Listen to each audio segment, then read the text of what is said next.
Okay, well, good evening, vinyl community. This is my first video I've ever uploaded, and I wanted to jump into the vinyl tag because I think vinyl tags are really cool.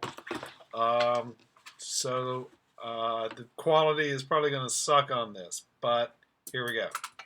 Question: Something new that you 2020. So this is new for me, Wilson Pickett.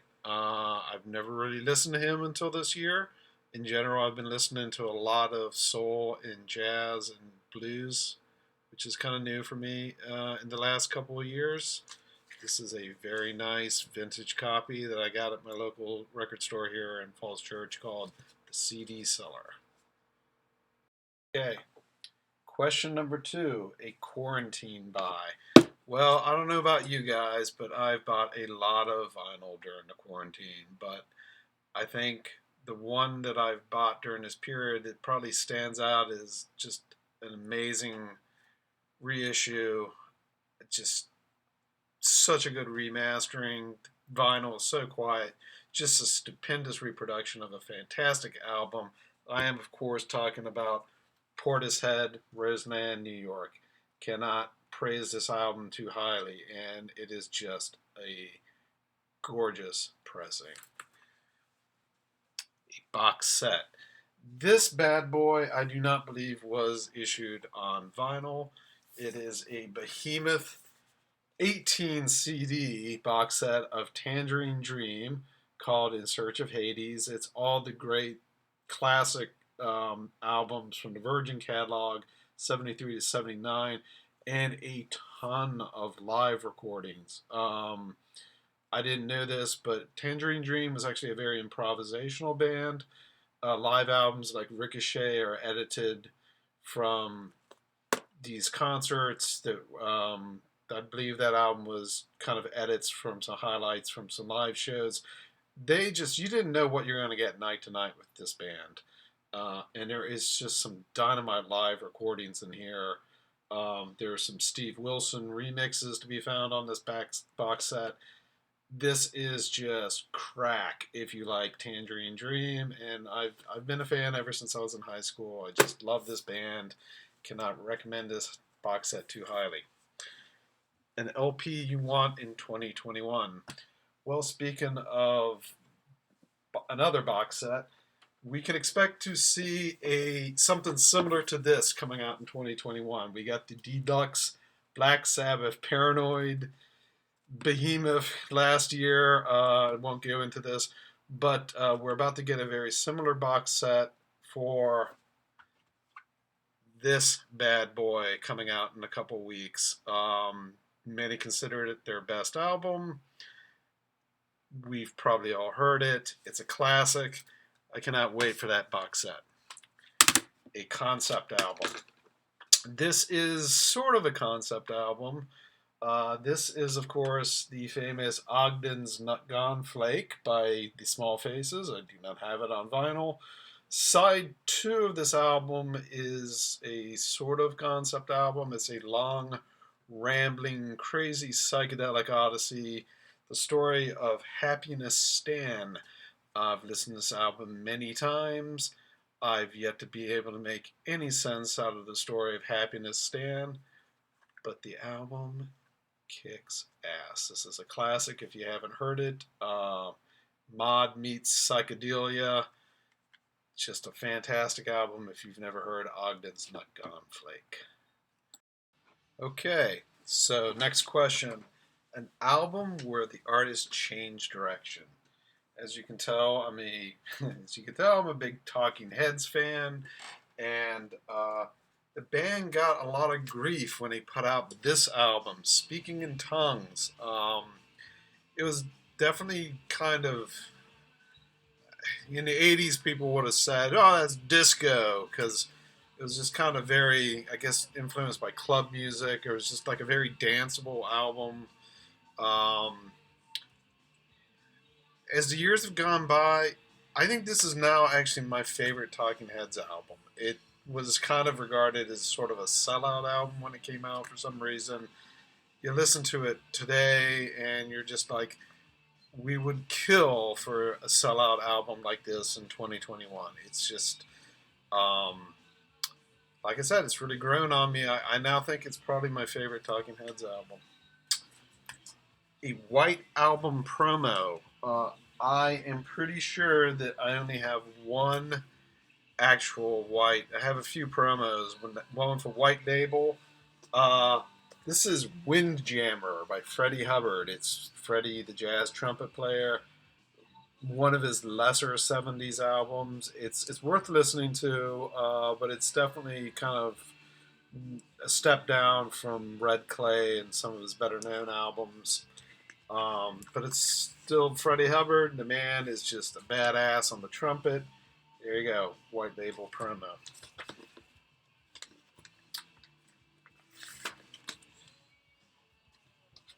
Next up, a compilation album. Another band that I've been getting into the last couple of years. They're just brilliant. This is a double LP compilation of groovy punk tunes by The Damned. Just dynamite. Every song on here. That's what the LP looks like on MCA. Looks like it came out in the 80s. Every song is just killer on that album. An album that tells a story. So I realized I screwed up. I am going to swap Happiness Stan into the story category and pick this as my concept album. This is But You Can't Use My Phone by Erykah Badu.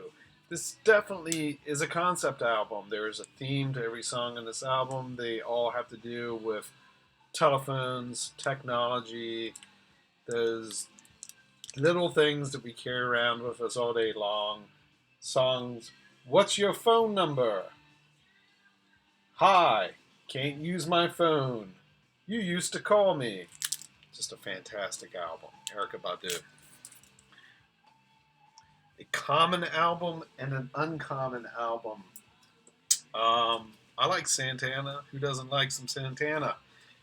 I see this album everywhere. It's called Silver Dreams, Golden Reality. It's kind of a very sublime, kind of spiritual album, but it also rocks. You see it everywhere.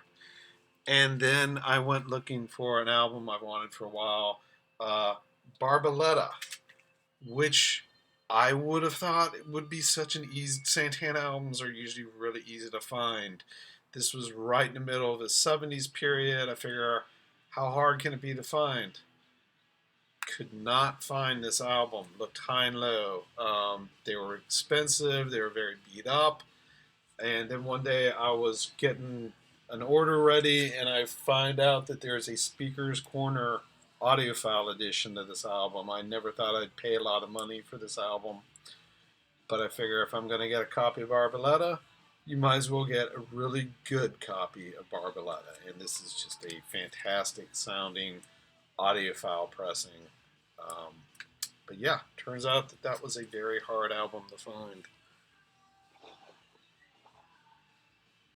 Okay, moving along. An EP. I'm going to kind of cheat a little bit here. This is, of course, Living in the Past, also a compilation album. Some great B-sides, singles, live tracks, a whole bunch of stuff from Jethro Tull's fantastic early period. Side 4 is actually all the songs that were on an EP that came out in '69. I believe the EP came out before their first proper album, Stand Up, which is just undoubtedly a desert island disc for me. So if you see this album, side 4 is actually an early Jethro Tull EP. An all-girl group. This is La Luz. I hope I'm pronouncing that right. Kind of a post-punk indie all-girl group.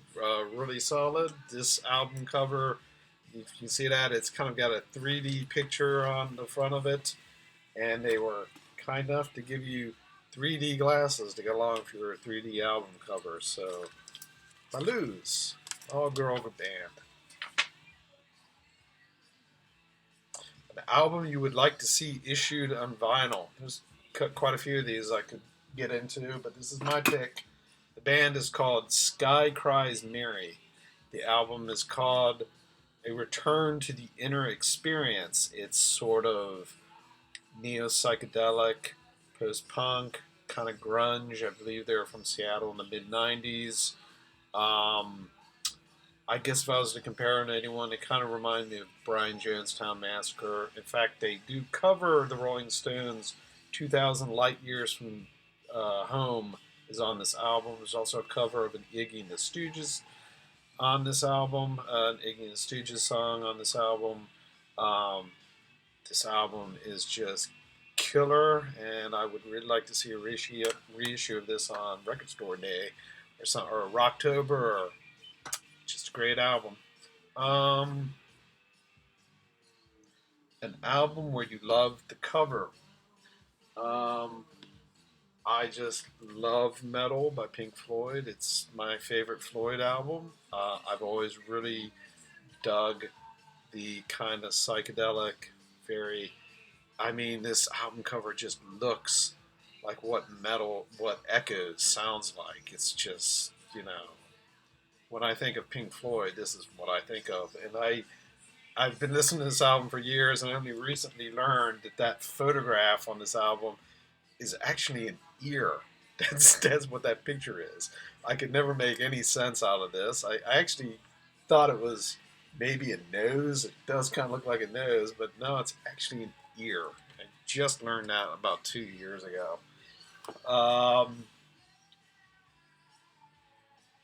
album that you listen to the most.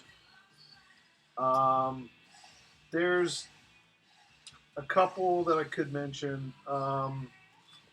I think in my case, the answer is obvious. I'm going to have to say um, the Notorious Bird Brothers. Um, their fifth album, if you look on the album cover there, they have replaced David Crosby with a horse because they booted him out of the band when recording the album. But yeah, as you can tell, I've got 3 different copies. One is the Sundays Mono edition. I'd never heard it in mono. This one is my original that I've had ever since I was in high school. And I found this one for $2, which was a pretty scratched up copy, but it was very old. And I wanted to hear what an original, actual, bona fide original 60s pressing sounded like, just out of curiosity. Try to get as close as I could to the source. It's pretty beat up, but I've listened to this album a lot, and I wanted to. So as you can tell, I have multiple copies of it, and I'm going to also mention that I'm a huge Byrds fan, and in the late '90s they got a CD reissue. The late '90s CD reissues are very good. If you can't find vinyl, this is a CD reissue done right. The remastering is quite good. A lot of bonus tracks, some nice packaging. Like I said, this is like a CD reissue that was done right. You could do worse than just getting the CD of these guys. So enough of that. CD's done right. Um, an album where you wanted to have an OG or original copy.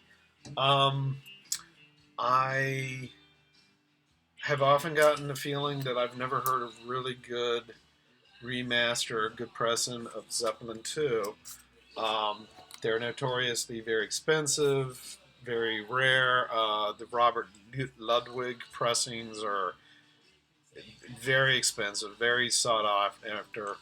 The best I could do was this Japanese pressing, pretty early from 69 or 70. I'd heard that this was not a particularly great pressing, but price, condition, and everything, this was about the best I could afford. Was this Japanese one? It's kind of scratched up. It could be in better shape, but I do think this is the best pressing I've heard. I've compared it to the new Jimmy Page 24 remasters, and I'm kind of burned out on this album, but when I listened to this pressing, my toe was tapping. I was dancing around the room. It seemed like it just had a lot of life to it, despite the scratches and everything. I think this may be the best, probably the pressing of this album I enjoy the most. Is as close as I could get to an OG of Zeppelin 2. Last album purchased. These got a lot of talk in 2020. They are just fantastic new pressings of some classic Nina Simone albums. I'd never heard this album. Audiophiles were raving about the sound. It lives up to the hype.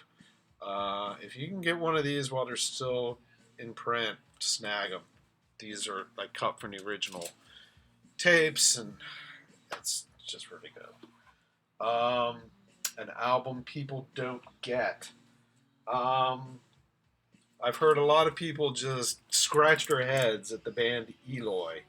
They are a German progressive band from the 70s, although I think that they're still active. Kind of their classic period is from kind of the mid late 70s. They started off as a hard rock band, became more of a prog band. A lot of people don't like this band. They are German, and the singer definitely has kind of an accent. You can tell he's not a native English speaker. And I think his voice throws some people off, but I don't get it, man.